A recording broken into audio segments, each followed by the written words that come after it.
Hello everyone, this is Shannon from frugalbeautiful.com coming at you today with 3 tips that I think will help you stick to any budget or spending plan you set up for yourself. Now, if you're finding that you set up a budget or a spending plan that you're struggling with each month, for some reason you cannot cut down spending in certain categories, you may need to follow one of these 3 tips to make sure your budget is the right size for you. Now, my first tip for you is to, number 1, make sure your budget is incremental. Now, it's so tempting, especially if we've just seen a dramatic decrease in our income or an increase in cost, to set up a budget that's really austere and, quite frankly, painful for most of us. We think we can just go through our budget and slash spending and slash costs and totally be fine with not eating out or doing anything fun whatsoever for a month. The fact of the matter is, going from eating caviar to eating rice and beans in a single month just isn't going to work. Heck, even if you weren't even caviar, if you were eating McDonald's and you suddenly went from McDonald's to rice and crackers, it's also not going to work. Your budget should not be a form of punishment. It's very tempting to suddenly cut everything, especially if you're in a pinch, but you need to make your budget incremental so it's sustainable. Each month, shave a little bit more off of certain spending categories that you know could be cut down. Just little by little, you'll find that you eventually get to the budget that fits you the best without totally burning yourself out and ruining your progress.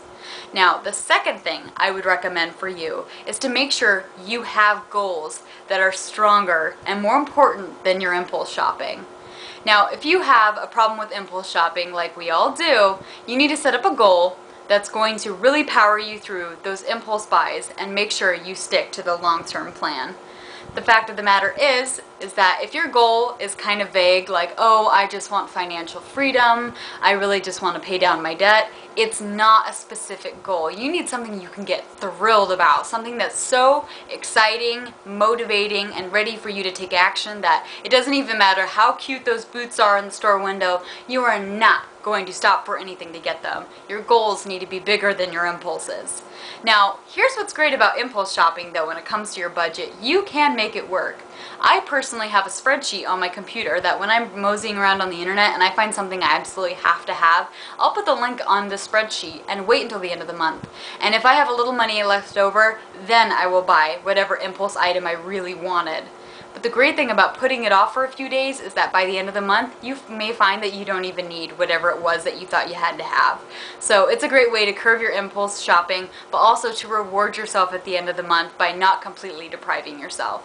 So set up goals that get you excited, whether it's saving for a vacation, a wedding, or paying down a specific credit card that could get you really excited that you won't have sticking around anymore, and those goals will propel you into budgeting success. Now, the third and final tip I have for you if you're struggling to keep with your budget is to understand your emotional triggers. Now, emotional triggers are different for everybody. It has a lot to do with your upbringing and what you were modeled as a child to learn from maybe your parents or friends, but it also has to do a lot with your current situation, and you can find that these triggers may have been something that happened to you way in the past, or it might be something you're going through currently. So whether you spend like your parents did, or maybe you don't spend like your parents did in order to rebel against your upbringing. Or perhaps you're an emotional spender that after you get in a fight with a loved one that you go out and buy something fancy for yourself.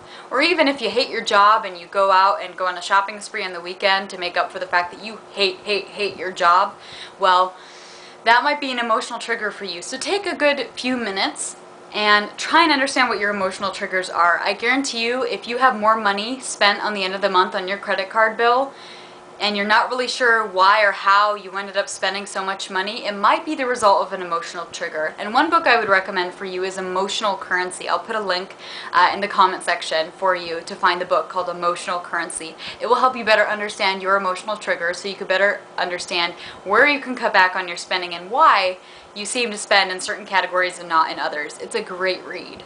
But anyway, I hope you will adhere to my 3 tips for budgeting success. And if you have any questions, comments, or concerns, you can leave that in the comment box below. But I would look forward to seeing you on the blog.